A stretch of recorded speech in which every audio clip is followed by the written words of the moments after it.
Welcome to the Movers and Shakers podcast, where real students are doing real deals in the world of multifamily real estate. I'm Vince Gethings, the owner of the Wheelwell Profits Academy. Listen in as we dive into the journeys of driven individuals who are turning their dreams into reality.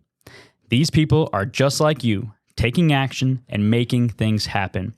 If you enjoy the show, please like, subscribe, and if you're ready to take action, check us out at wheelwellprofits.com to learn more about our incredible community. Let's get started. This is Movers and Shakers, where we interview the upcoming generation of Make It Happen multifamily investors to share their story.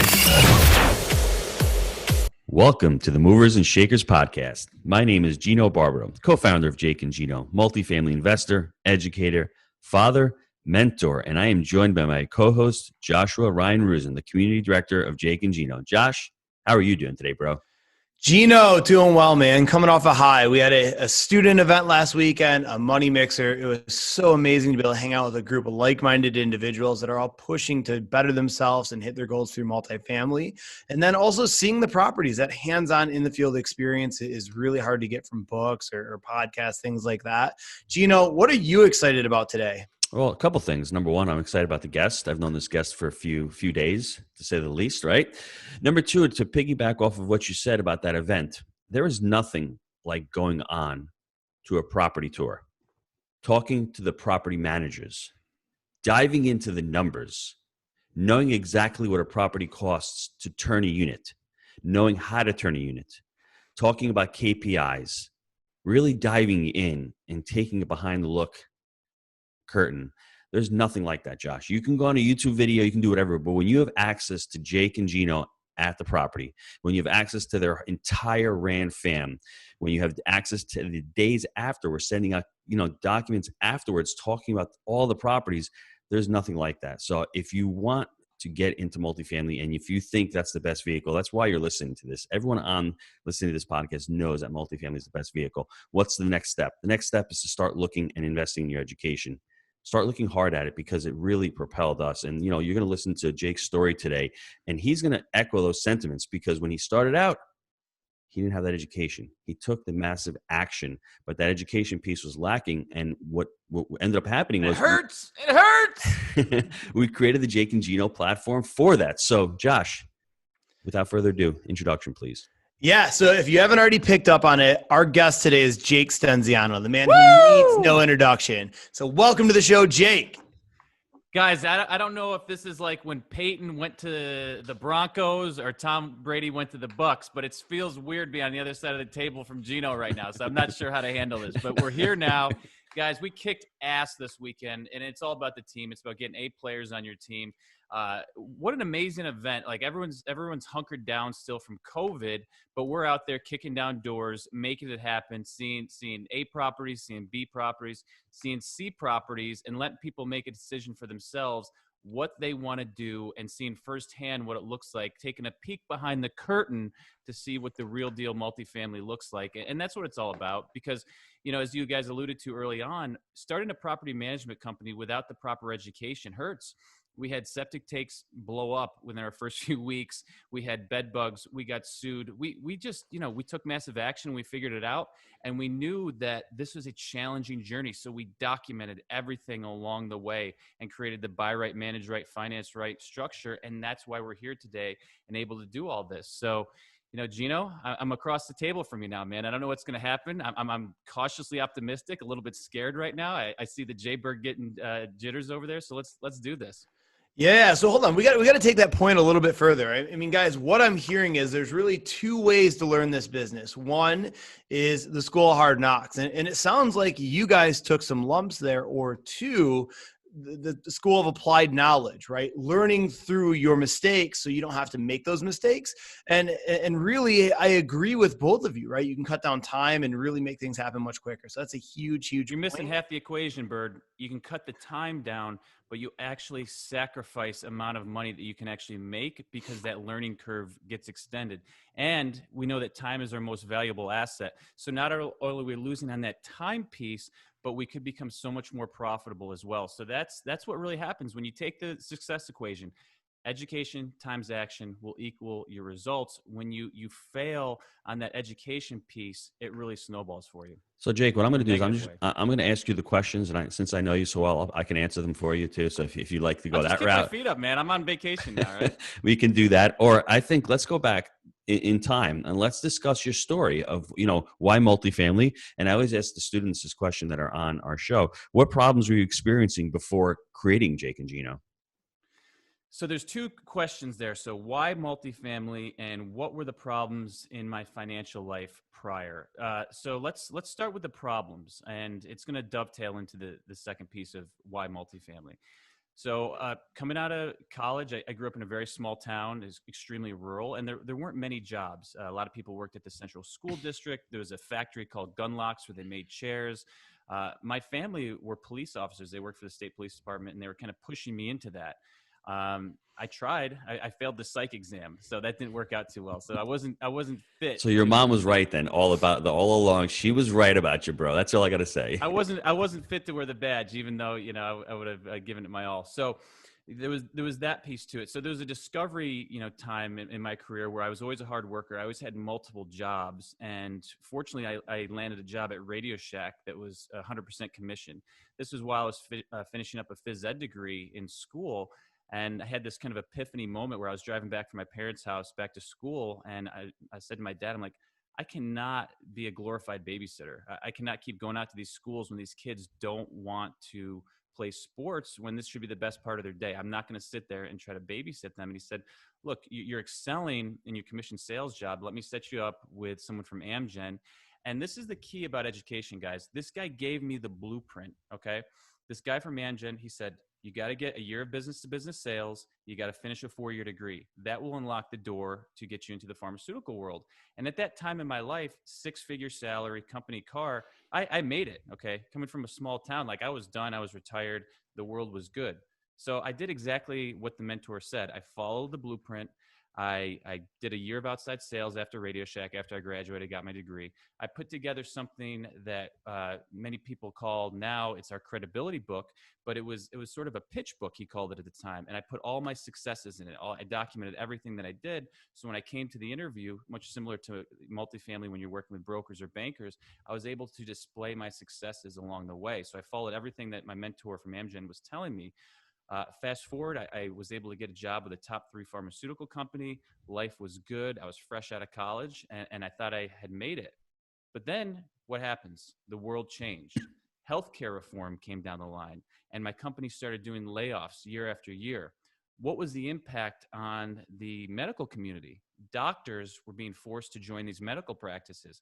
Guys that I looked up to that had their autonomy, that had employees, that were really the people that everyone looked up to in the community were being, just taken down and put into these W-2 roles when they were entrepreneurs, essentially. They had their own private practices, all except for one. There was a doctor in New York who was different. And I was trying to understand why he wasn't joining the medical practices when everyone else was, these group practices. And it turned out that he owned real estate. And that allowed him to keep his autonomy. Not only that, this guy was such a huge giver. He gave back to the various causes, whether it was the fire department, whether it was charitable contributions. He was always donating his time. And he was a doctor because he wanted to be, not because he had to be. It was something he was passionate about. But the real estate is really what carried him. So that opened my eyes. And this was, my second mentor. Following that, I was looking around. I was starting to network with Gino at the time. I was networking with his brother. And I aspired for greater things. I didn't want to be in this position where my company was doing layoffs every year. But at the same time, I was sick of the weather in New York. And I was talking to Gino. And at the time, I knew he had property taxes of $25,000, $30,000. And I said, look, I want to get out of this state because they're taxing people to death. I know there's something better out there. And in addition to that, I wanted better weather. So I started an Excel sheet, and I ended up ranking a few places. Northern Florida was on the list, Tennessee. I got my Tennessee swag on today. Ultimately, my wife and I ended up moving to Knoxville.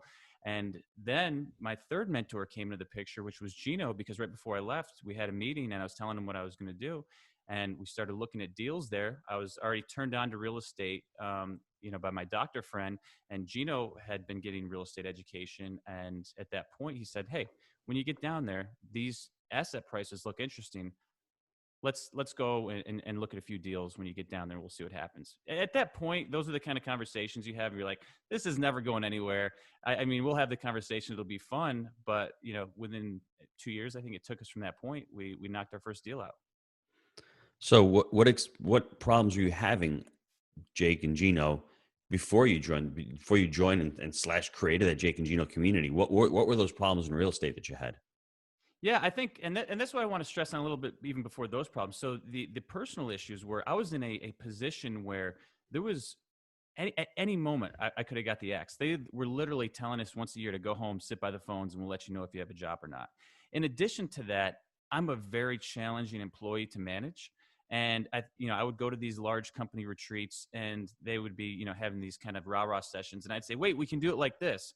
And I always thought that's when I was going to get axed at one of those meetings, because I was presenting ideas. I was kind of thinking outside the box, and they didn't like it. They wanted, this kind of, pick up your lunchbox, go into work every day, punch a clock, do exactly what we tell you, and leave. They didn't want the creativity, and I had, sometimes just too much energy for these meetings, and I always thought I was going to get in trouble. So I was kind of like this misfit amongst the group, but they kept me on because my numbers were good. So that was this kind of internal struggle that I always had, where I didn't have control over my life. I thought at any minute I might be done because I'm kind of this rogue misfit, but they keep me on because my numbers are good. Mm-hmm. So that was a big struggle that I had at the time. But fortunately, they kept me on because the numbers were good. From there, it was, I want to control the process. I want to understand what's going on. And I'm, if you look at, from a personality test, I'm a D. What are the tests we take, guys? What are they called? The DISC assessment. The DISC assessment. So I'm a hard D, and so I'm kind of skeptical about people. It takes a while to build trust with me. And so I wanted to build that, whole machine up from the ground up, so I didn't think, people were ripping me off for paint, this, that, and the other thing. And so we kind of just jumped in, with both feet and said, we're going to start managing this 25 unit from the ground up, and we're going to figure this out. So what I like, Jake, I need to make an observation. Most of the people listening to this podcast are going through your journey, and they're entrepreneurs.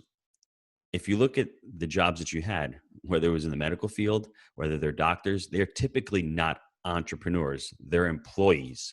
And I think that's one of the reasons why we created the Jake and Gino community.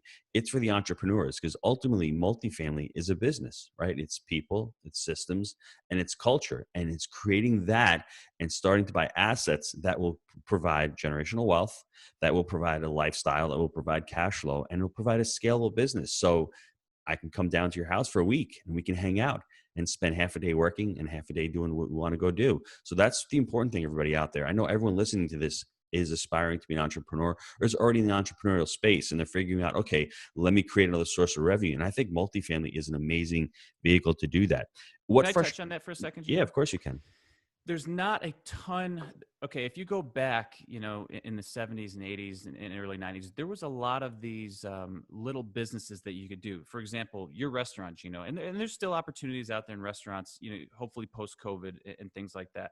But people could start a business, whether it was a brick and mortar retail shop, whatever the case may be, and be an entrepreneur, maybe have one or two shops, one or two stores, maybe a small manufacturing company, and do really well for themselves. Maybe make a couple, $100,000 a year and live a good quality life as a small entrepreneur. What we see with the Amazon effect, with tech, with outsourcing all the manufacturing in the company, it's harder and harder to be the small entrepreneur in America these days. And I think multifamily is so interesting because it's still a safe haven for folks that want to, get in and start an entrepreneurial venture, be very profitable, maybe do 500 units, maybe do 1,000, but still have that really nice life, that nice income. And I think, there's fewer than there used to be. And I think that's one of the most interesting things about multifamily. And it allows for anyone in any state to get into it. And you don't have to do the traditional franchise. We talk about our franchisable model that we pass on to people. There's no fees after you start a relationship with us. But if you go to say, I want to start a McDonald's franchise, it's not as good because they nickel and dime you with the fees along the way. That's the interesting thing about getting into multifamily right now. So Jake, walk us through that first deal real quick. Just give us a high level overview, but I want to know your feelings. What were you feeling the night before? What were you feeling I the was day after? scared to death. Yeah, what were you In the feeling? first 3 or 4 deals, I was still scared to death. You know, that kind of before you take over was just frightening because here's the deal: we put everything on the line. We blew up our 401ks. We ended up taking out HELOCs on our homes. We went all in on this, and we took a chance, and it paid off. But when you're borrowing money from your grandparents, your wife has bonds that you're cashing in, anything that you can do to get equity in these properties, you better perform. Otherwise, you're going to be in big trouble. Now, I'm not out there recommending people to go all in as hard as Gino and I did, but I do think because we had such commitment early on, it paid off down the road. So that was huge. But I still think even we closed a 52 unit earlier this year. The night before we go to the closing table, I'm cross-checking the numbers 54 times to make sure that I'm not missing anything. Because look, there's real money on the line, and you want to make sure you're nailing this stuff. So even to this day, it's not as nerve-wracking as it used to be. But the night before, definitely sometimes it keeps you up. But I was willing to take a chance because what was the alternative? I could go back and I knew eventually my number was going to get called, and then I'd have to, start from scratch again. So I think the choice was easy, and we only live once. And that's the hard thing, to really grasp is that if you don't take a chance on this stuff, you only get one shot at life. 10 years goes by in the blink of an eye. So you got to get started and you have to go. So that was the saving grace, is that I'm an action taker. And I had a great partner like Gino to back me up on the education side. But man, it's scary getting into that first deal. But if you had never ever take a chance, you guys are never going to grow in life.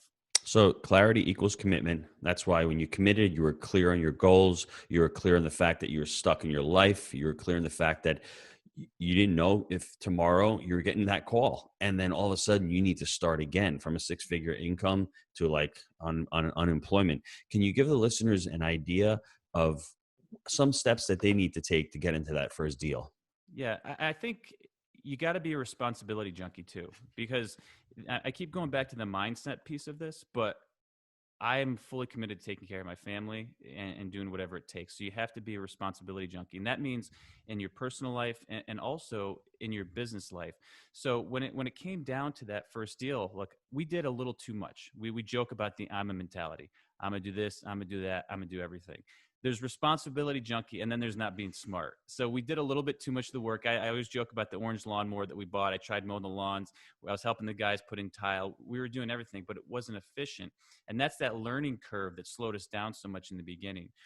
So I think one of the keys is, look, being hands-on is one thing to understand the process, but then you have to start to systemize and scale. And that was the biggest aha moment that took us from kind of a floundering company to, we're working on a well-oiled machine. We're not there yet.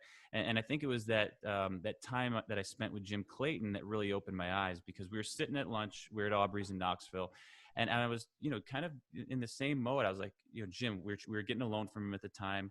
I said, regardless, of what happens with the employees on this property, I'm there. I'll take the checks to the bank. If we got to turn a unit, whatever the case may be, I will insert myself. And he said, Jake, I love your passion, but ultimately that's not going to grow your business. And I was kind of floored, because I was like, what, if I can't do it, who else is going to do it?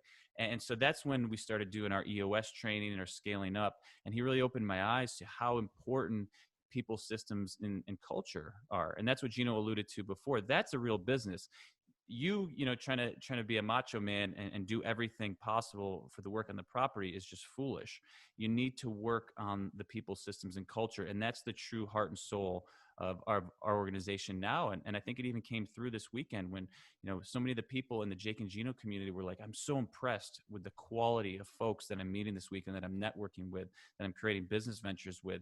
And then on the side of our team, when they're looking at our property managers and they're saying, now I understand why this works so well, because we work hard on getting the right people aboard, whether it's the Jake and Gino, education, or it's, RAM property management. So Jake, how would you tell students to go about looking for an education program or a mentor? Because we've spent hundreds of thousands of dollars over the last 18 months to 2 years. And I've spent more than that over the last 10 years of my career with life coaching, with various other forms of coaching. What would you say to them? I mean, how do I start? How do I select one? Where do I go? Yeah, I think a big thing for me whenever I'm buying something, it's fulfillment. What is the fulfillment going to look like, and is it a good fit? Because one of the things that's very interesting, and I'm going to give a shameless plug about us, is that not everyone's a good fit. Not everyone is basically accepted to come on board through the application process because there's just certain situations where we're very wholesome, family oriented, hardworking, blue collar work ethic community that's vertically integrated. And some of the people out there may be more attracted to someone sitting on a jet or a Lambo, and that's not our persona. So I think it's understanding, is it a good fit? Do these people align with your values? I think that's one of the most important things. And then really understanding and vetting the fulfillment process, because I think that's where so many people have been let down in the education space, is that they maybe come out flashy and they got the Lambo and this, that, and the other thing, but can they actually fulfill? And I pride myself, and I know Gino and Josh, you do as well, is we pride ourselves on fulfillment, and we are so proud of our values. So if it's a fit, great, and if not, that's okay too. I think that's the most important thing, and the same thing for the consumer as well. If you're going to partner with someone, make sure that those goals and those values are in alignment. I love that, Jake. What Jake is referring to, everyone, is when you talk about fulfillment, it's great. You can go out and you can analyze a deal. If you're looking just to syndicate deals, maybe there's someone out there that's just teaching the syndication model. But here at Jake and Gino, we really teach the buy right, the manage right, the finance right, and we've extended that to the syndicate right. And now we're going to be launching a youth academy on top of that. So really take a look at your mentors and see if they're doing, because as Josh likes to say, success leaves clues. There's people out there that are doing it. And if you're going to go follow someone, make sure they're actively doing it, right? If education is their number one source of income, then maybe that's not the top mentor. If they're out there buying the deals. Say that again, because I think, Gino, you went very quick with that. And I think you should elaborate on that a little Well, bit. I mean, if you're out there and you're looking at an education company and they haven't done a deal in 3 years, or if that's their main source of focus and revenue, that may not be a great fit for you, because the market has changed so much in the last 3 years. We're constantly learning and we're constantly evolving our systems and teaching those systems to our students. And the market is not stagnant. The market is constantly evolving. And unfortunately, over the last 50 years, you need to think differently. You need to think smarter, and you need to grow, because if you don't, you're going to be left behind. And that's what happened with me at the restaurant back in 2008. Restaurant was changing. All of a sudden, you have apps online where you can start ordering online. You have Instagram, you have social media, you have these sites where, such as Grubhub. And if I'm not growing, and I'm just going to end up dying. And for me, Jake, the whole big thing is, if it makes you money, what? I guess it costs you nothing. Right? So that's what education is all about. It's really an investment in yourself. You're investing in yourself. And Jake and I have been able to invest in ourselves over the last 2 to 3 years. And we've seen an explosion with the culture of our company. We had no core values. We didn't know what core values were. Jake despised core values, and we should touch upon that. Well, I thought it was corporate jargon, and then I realized, wow, this is how we hire and fire people. That was the epiphany moment, because I was so turned off from the corporate culture that the company I was with, that it became early on, before healthcare reform and before the regulations started browbeating everyone. It was a great organization. If you had asked me like back then about the core values, I've been like, it's great.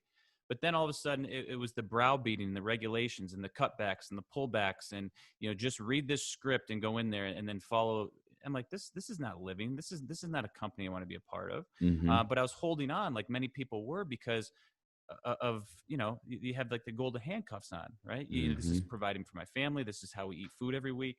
And so that's where the struggle came in. And for me, the culture eroded with it, and so did the company.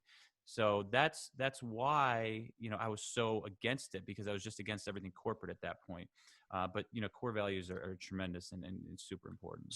We're going to go to a quick timeout, but I'm going to read off these 3 questions to everybody, and I want everyone to ponder this and really think about it. And I think Jake and I have really discussed this over the last couple of years. Number 1, are you building someone else's dream? It's important. Are you building your dream, or are you building your employer's dream? Number 2, are you paying too much in taxes? We were paying a ton of taxes before. And number 3, have you saved enough for retirement? Bottom line, have you saved enough for retirement? So I want everyone to ponder those 3 questions and ask yourself that questions and do the hard work and say, be honest with yourself. And that's what led to our clarity. And that's what led to our commitment, answering those questions and saying, you know what? I'm not doing what I'm supposed to be doing. I need to get to work. Let's take a quick time out to hear from our sponsors. Are you looking for ways to improve your life? Here at Jake and Gino, our mission is to empower students through financial education and the vehicle of multifamily investing. Yes, Jake. We agree that a person with financial intelligence can change the world for the better. We've created our proprietary 3-step framework, buy right, manage right, and finance right, that we teach to our community. This framework, along with education, our one-on-one mentorship, on-site boot camps, and the amazing community has propelled our students to massive success. We've all been there. We've had so many students that have been able to shift their mindset, overcome limiting beliefs, and set a clear path to achieve their goals.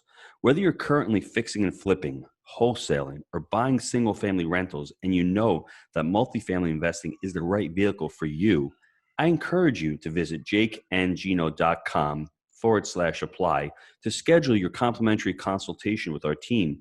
And I want to let you know this isn't a high-pressure sales call. It's really just a discovery call to get to know each other better and see if we're a good fit for working together. And if for any reason we're not a good fit, our team has tons of resources we will share with you to help you along your journey. If you're ready to stop spinning your wheels, go to jakeandgino.com/apply and schedule your call now. Okay, Jake, I got some quick short answer questions for you. But before we dive into those, I want to elaborate just a little bit more on your story. So, okay, you buy your first couple deals, you're focused on scaling up. Give us the next couple, pages in the book. Yeah, it's interesting because we got the first few deals done, and it was I think going back to 2015, and we had about 200 or some odd units, and the real explosion came from this.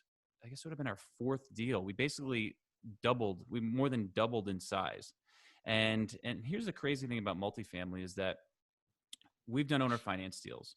And I want to throw this out there as a tip to everyone.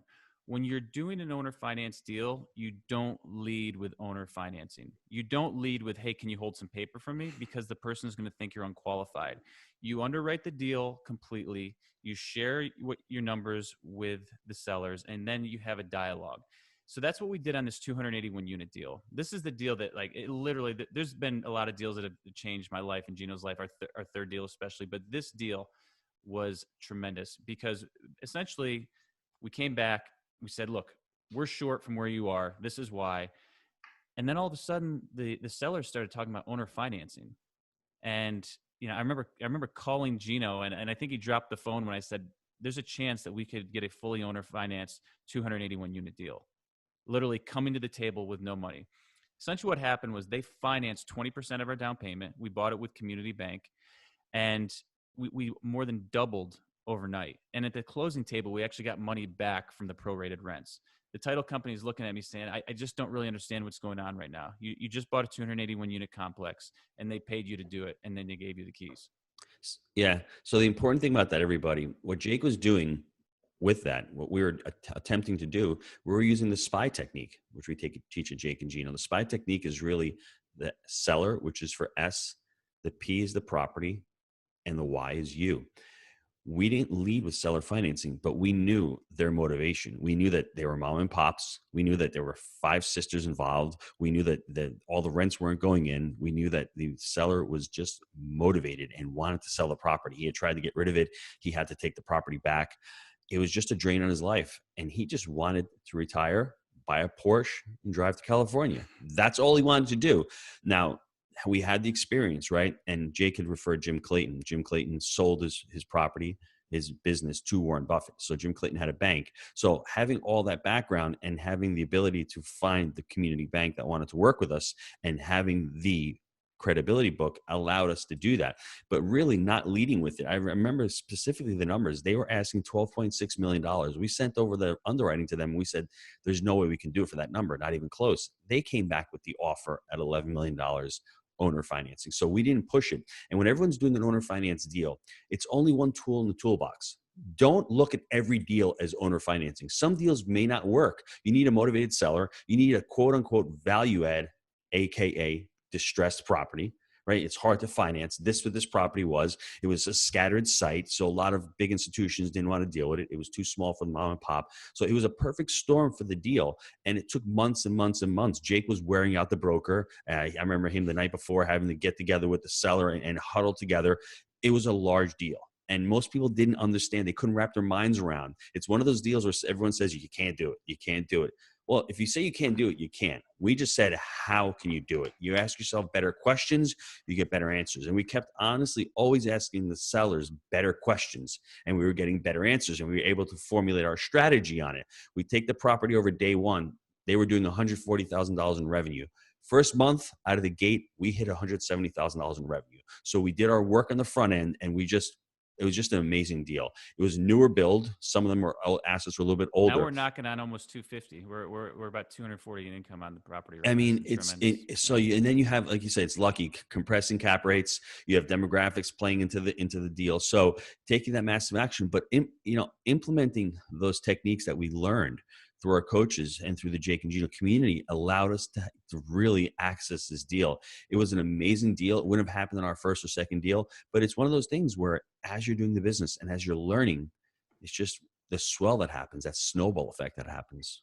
Yeah, and just to finalize my answer where I was going with that is, so we learned so much on the buy and the negotiation side, and then we're managing these properties, and then we got into agency debt, and then we started syndicating, and all along the way we're documenting our processes for the education company. So that was really the culmination of how everything came together, is that we've done it all, and then we've documented it as we've gone. And that's where, essentially we are today, is that we've nailed the buy, manage, and finance. And those are the parameters to essentially keep people safe and provide for your investment. Listen, I love that. All right. So I got another question on the deal. So you bought it for $11 million, owner finance. Have you refied it? What else have you done to that deal?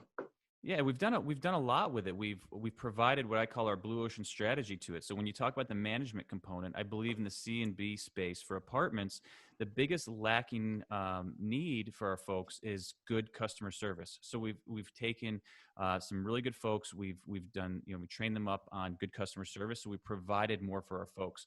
We divided that deal up into two LLCs. There was a 149 unit contiguous. There was a 132 unit scattered site. So we put proper, LLC structures in place on it as well. Since that deal also, we've put in rubs. We've done all our value adds to it.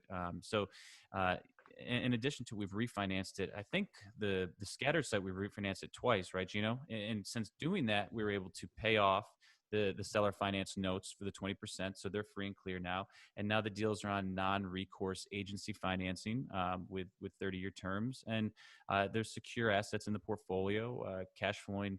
Believe it or not, we strive for $100 to $150 profit per unit per month. These are doing well over 200, believe it or not. And so it's just it's been a fantastic deal that we're going to hold for a long time to come. Boom. That's huge. Okay. On to the short answer questions. Jake, what's your favorite book you've ever read and why? So guys, I beat this to death, so much, but for 100%, I got it right back there above the Marine knife, Atlas Shrugged. Really, when getting started in the early days, I was reading this book. I've read it 3 times now. I think there was a correlation there. It helped me, think clearly, rationally. The book talks about objectivism and individuality. And I think it helps screw my head on a little straighter. And I think there's no, denying it that, after I read that book, we started, really ramping up the business, and it was just a tremendous read. I challenge everyone out there to read it. I know the G-Dad's halfway through it. He thinks he's living it right now, but it's a phenomenal book. I don't think I'm living it. I mean, when you read the book, the parallels are pretty scary. Entrepreneurialism, and I think wealth creation is under siege.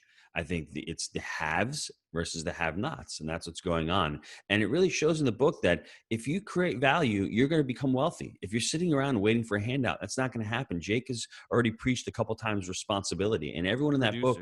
That's right. Producer. And what happens nowadays, it's so easy to become a consumer, right? I mean, it's amazing how easy it is to consume, but you need to produce first before you consume. And that book really taught me that. And it was just about the crony capitalism. It was about the sloppiness, that we could talk about the debt cycle right now and the debt snowball that's going on with the government. We had Harry Dent on our podcast recording yesterday, and he's talking about with all this amount of debt, there's less innovation going on. There's less velocity of money, which really hurts the economy. So we can dive into that. But I think with that book, and it just hit me right now, with all of the debt and all the free handouts that we're getting, there's no innovation. There's less innovation going on. That's what was happening in that book. They're all going bankrupt. They're all taking money from the entrepreneurs. The entrepreneurs could not reinvest into their business. And that's the problem, right? And it's just a culmination. When I read it, I just get frustrated. I'm like, I could just turn the TV on and watch it instead of reading it. So that's why I haven't finished it yet. So yeah, I think the key too is like never forget that the innovations that have happened through capitalism. If you look back 100 years ago, a lot of people were living in very small,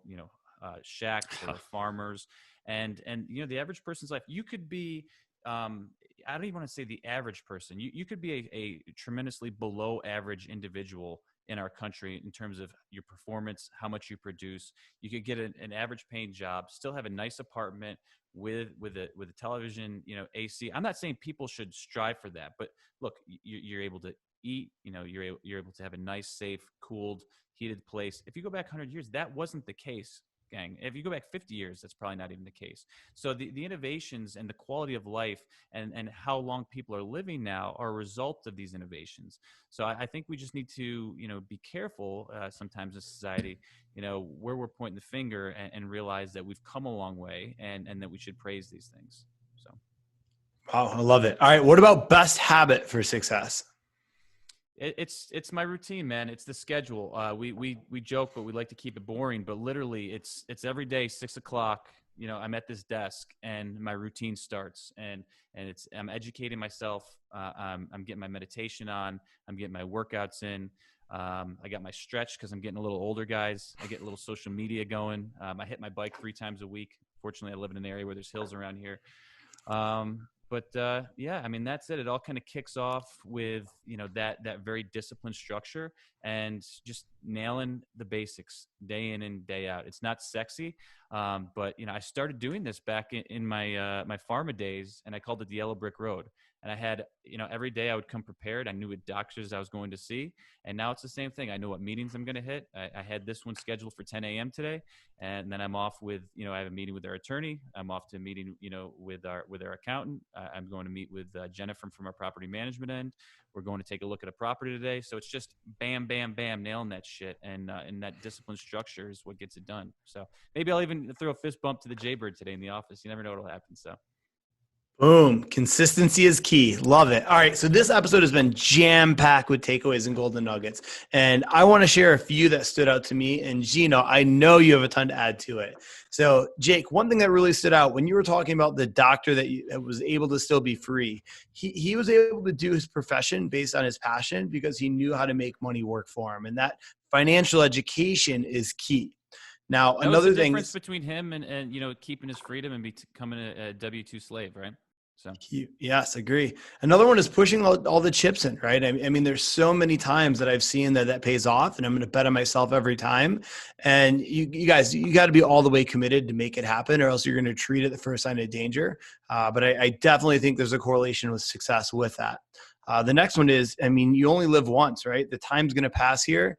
The question is, what are you going to do with it? Are you going to keep going into the 9 to 5 and day to day and just kind of existing, or are you going to go for your goals and make it happen? Again, go all in. And then lastly, like you just talked about, consistency is the key. It's not sexy, but it's putting the grind in every day and showing up. And it doesn't happen overnight, but over time it does happen. Gino, here's the thing. Hold on. That you can't like say enough about that, because so many people will get into multifamily, and then they might be in it for 6 months. They've got educated. They didn't get a deal. Oh, it's this pie in the sky. I haven't got my first deal done yet. Guys, it took us nearly 2 years to get that first deal done. I cannot stress this enough. It shouldn't take that long, but I was a little aggressive with the brokers, to say the least. Okay, I will take full responsibility for all of that.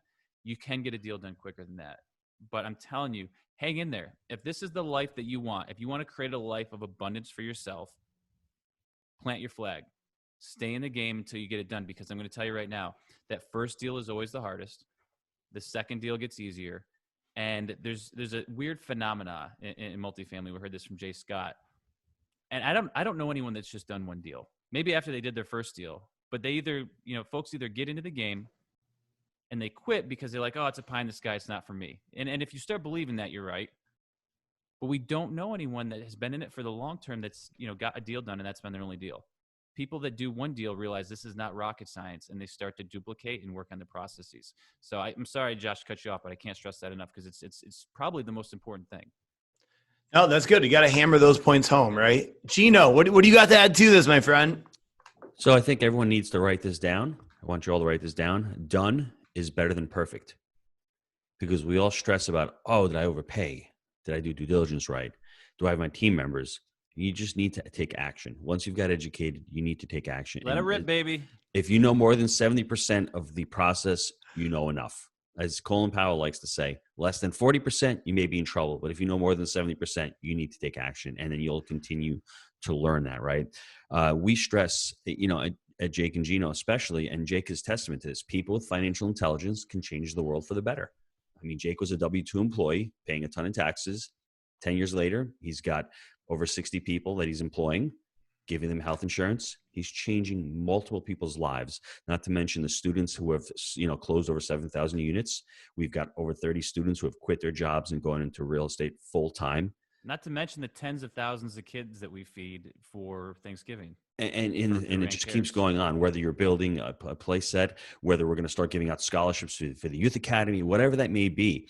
You need to start working on your financial intelligence. And once that starts, you're going to see that, that real estate and multifamily specifically is the vehicle. And I want everyone to just a tool, folks. Mm-hmm. Sorry, I love that. No, and I want everyone to go back.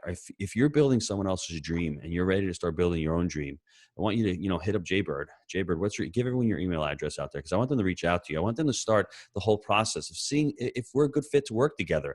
Let's work on your goals. Let's take a second. Josh will start helping you out, working on your goals, giving you a clear vision. And if that entails multifamily and looking at Jake and Gino community, let's take the next step. Are you building someone else's dream? Jaybird, what's your email address? Josh at jakeandgino.com. And again, I welcome you to reach out. I mean, we were all once in your position, and it started with the decision and the commitment to try, knowing that we're capable of more and doing better.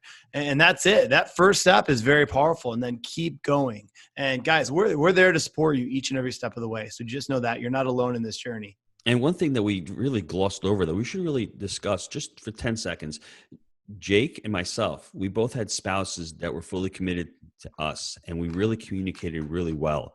And we discussed that step and those journeys and those goals with our spouses. So if you do reach out to Josh, I would include your significant other. I would include a business partner, because it's really good to get on and really paint the picture. Because I always joke around. My wife was financially free August 30th, 1998, when we got married.